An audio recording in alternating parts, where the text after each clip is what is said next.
let me refer to this matter. This story has been going around on social media, and I've received a lot of calls from people who are asking me that, did you really say that? Did you say, what does it mean, and all of that? So I'm going to take the opportunity of the next 5 minutes or so to explain. Now, the story says that host of Metro TV's Good Evening Ghana, Paul Adom-Otchere, has claimed that Nana Addo Dankwa Akufo Addo is the reason why Ghanaians now believe in the word of politicians.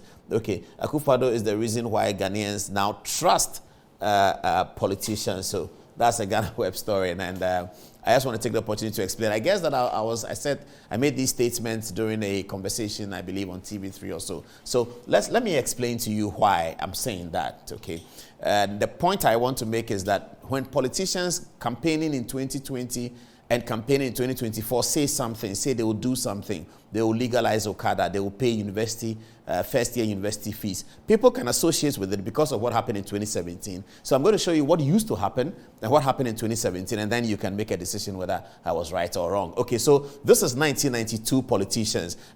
From this side of the screen is Kwabena Dako, Professor Edu Boahen, and Edward Mahama. And here you have J.J. Rawlings, Dr. Liman, and General Eskin, may he rest in peace. So Dr. Liman, so J.J. Rawlings, so Professor Edu Boahen.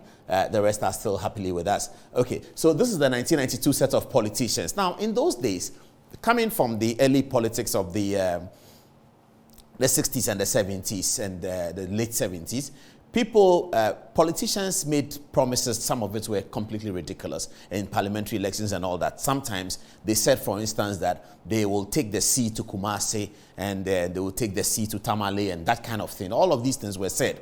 It got to a point where people were just laughing at politicians when they made promises. In the 1969 election, therefore, not many promises were made because by 79, everybody was laughing at politicians. In fact, when Flight Lieutenant Rawlings was struggling with getting Ghana back to constitutional, one of his pet concerns was that these politicians, they will come and they will just make ridiculous promises that they know that they cannot fulfill.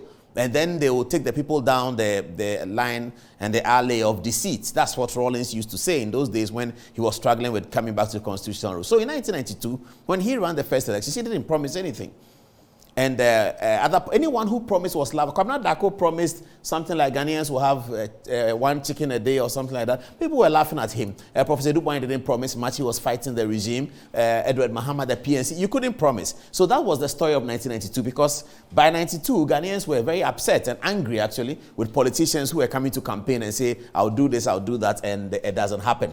Okay, so that took us to 1996. The politicians of 96 were Alhaji Banda, because he was instrumental in creating what they call the Great Alliance, which was the merger between the Nkrumah's PCP and Dankwa Buziai's NPP. That merger that saw the sitting vice president on the ticket of the opposition party. It was created by Alhaji Asuma Banda, so he was in there. Kensen Akawa, the vice president, was there. Professor J.E.A. Mills was the new entrant. Flight Lieutenant Rawlings was there. J. Kufuor was the big opposition candidate. There again in 96. You dare not promise. If you promise, people could even beat you up. Those days, if you're a politician and you come and say, I'll do this, they will just tell, hey, don't come and say I'll do anything. So 96, there was not much promise. Contest had Alhaji Banda at some point promised that he's going to bring a helicopter to do something. People were laughing at him. It may be part of the reason why the alliance did not win. Because he was talking about if they spend $1 million, we spend $1 million and we'll bring helicopters into Ghana. And people were just saying, please stop that. That was the attitude and mentality of our people around that time. Let's move on to the year 2000. The key political actors in 2000 were Alhaji Aliu Mahama and J. Kufuor on the ticket of the opposition. And so 2000, 2004. Yeah. So Professor Mills and Mohamed Mumuni for 2004. This ticket was repeated in 2000 and 2004. The other person missing here is my good friend Ben Kaiser Martin Amidu. He's the one missing here. He's the other person in this one. So in fact, Ben Kaiser, when he was running in 2000 as Professor Mills' running mate, used to caution people about the promises that the opposition was going to make. That was always the point. The NDC's campaign, especially in 2000, was cautioning people that be careful about the opposition and the promises they are making. They cannot achieve it. They will say all kinds of things and they cannot do. That was the context of Ghanaian political campaigning at the time. In 2000, President Kufuor, actually campaigning as opposition leader, said that I'm not going to promise you anything. And that gave him a lot of credence. That gave Kufuor, because people thought he was honest. People thought he was genuine. He came on the platform and said, yes, I'm the opposition leader, but I'm not going to promise you anything. Vote for me, I'll take Ghana into a different direction from what you are seeing today. And then Kufuor came to power, and then he promised zero tolerance for corruption on day one. He was criticized by the opposition that he promised this, it didn't happen. And in 2007, 2008, the NDC and opposition ramped up a campaign of corruption against Kufuor's administration, referring to his inaugural address where he said there will be zero tolerance for corruption. So this is the image of promises by politicians by the year 2004. Let's move on. Okay, so then comes the other set of politicians. 2008, 2012. Who were the key actors? Dan Lartey, enter Dan Lartey. You remember him, the domestication man. There was Dan Lartey, that's from the left side of your screen. Then there was Pakwesi Indum, who was also very much in the style of 2008. John Dramani Mahama entering the ticket for the first time as a running mate of Professor Mills. And this is Nana Akufo Addo, Edward Mahama, and Mahama Ayariga. I should have had Mills in this setup. He's the one missing in there. So this was 2008's campaign. Now, 2008's campaign, members of the MPP who were part of the campaign team struggled with Akufo Addo deciding that, look, I'm going to promise free education. And everybody panicked because they said, you don't promise anything. Just go on the campaign, run it and win it. What are you going to promise free education for? He said, I believe in it. I'm going to promise Ghanaians that if they vote for me and they continue the MPP in administration, we're going to have free education. It was a battle. So if you remember, in the year 2000, it did not come out of the MPP manifesto as it did in 2012. In the year 2008, this free education, Akufo Addo talked about it. He talked about it on every forum. But in terms of it being a proper manifesto promise, it didn't come out as such. And indeed, when Akufo Addo lost the 2008 election, some MPP members in the following years of 2009 and 2010 denied that the free SHS was a policy of the party because the NDC will be teasing them on political programs like they said, you people said you're going to do free education. And some people said, we didn't say we're going to do free education. Then in 2012, let's move it on. Okay, so that's 2012 team as well. Then in 2012, Akufo Addo, with the better control of the campaign, I believe, then made a formal promise embedded in the manifesto that the MPP government was going to conduct free SHS. People couldn't sort of imagine it. It confounded some people. How are you going to do, how is free SHS going to work? So I go to Presec, I don't pay school fees. I go to Holy Child, I don't pay school fees.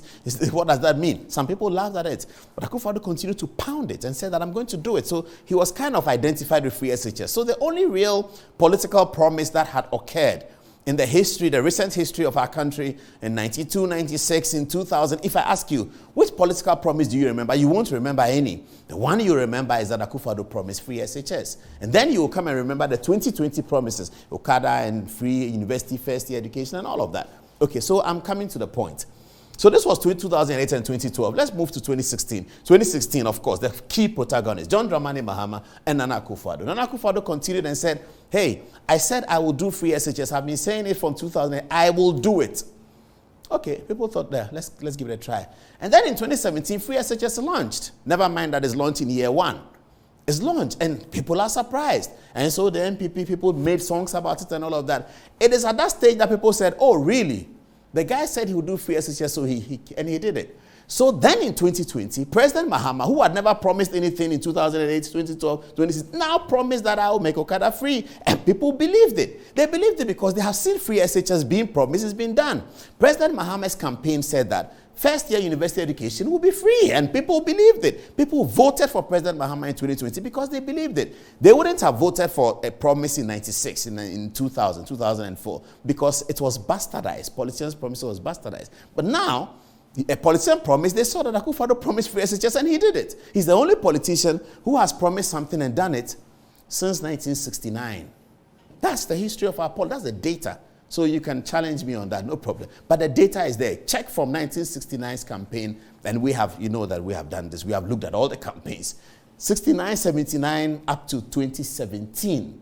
The only promise by a politician in social intervention that I would do it, and he did it. You know that the social interventions occasioned by President Kufuor's government were never promised.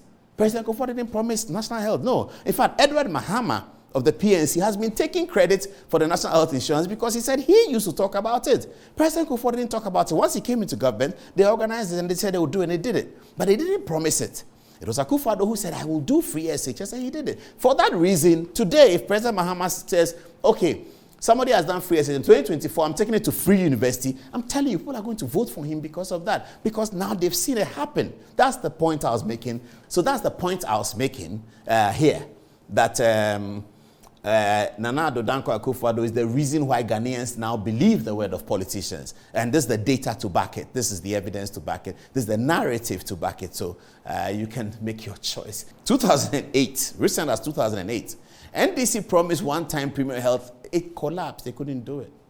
So as recent as 2008, and that's why the NDC didn't promise anything in 2012 and 16. Because in fact, when President Mahama was talking about, even today, as President Mahama says he will cancel e-levy, people are referring back to the past and say that, oh, but they promised one time, they didn't do it. That has been the point. NDC promised one-time premium. They did. Professor Mills promised that it was part of the manifesto in 2008. It didn't happen. It didn't happen.